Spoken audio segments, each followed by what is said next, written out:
My name is Ryan Turner. I work as a geotechnical engineer at the Barrick Gold and Sunlight Mine here in Montana in the United States. I work as the underground geotechnical engineer, so my job is to make sure that the underground workings are stable and they don't fall down on the miners.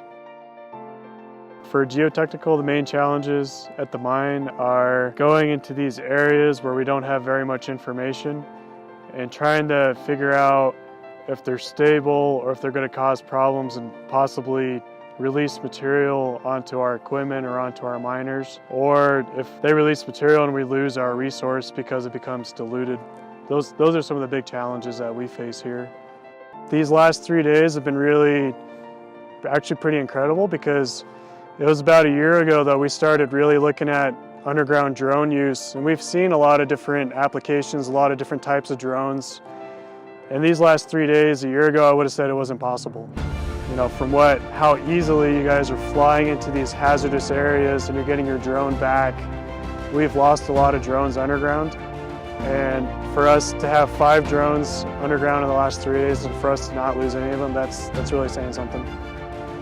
Starting on day 1, we flew into a stope. It was an area that we wanted to investigate to see how much overbreak had occurred along the ore body, because we saw a significant amount of dilution in our ore recovery.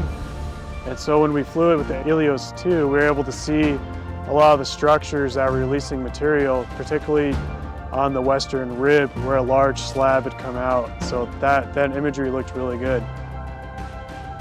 Day 2, we flew extensively in the 480 stope from the 50-50 level, and we were able to look into that area, investigate where the overbreak was occurring on both sides of the stope, and we could see where large boulders had released down to the levels below. We were able to go down directly above the mucker, where the mucker was operating, and look at the area directly above it to see if there's any loose material directly above the mucker that could potentially release and actually cause damage to the mucker. And I think it was nice to get that footage, because after that we went to the level below, actually show that footage to the mucker operator. He could see what was going on above him. And we gave him the opportunity to also fly the drone as well, and he seemed to really enjoy that. And he had never flown a drone before, and it seemed like he did a good job. We also had one of our geologists, Nicole Russell. She had never flown a drone before, and she was able to successfully fly the Elios 2 as well. So I think that speaks a lot, because a lot of the drone technology we've seen, it's been difficult for people who don't have any experience to just pick it up and actually safely and successfully fly it. So for them to pick up something they've never done before and fly it underground, which is a very harsh environment, and you still have an intact drone at the end of the day, that says a lot. It's very important. So. Today with the Elios 2, we did even more work with it. We investigated the catwalks at the mill, because we have areas where the welds are breaking along the tanks. These tanks are over 12 meters above the ground, so it's really hard for us to safely access them and look at them.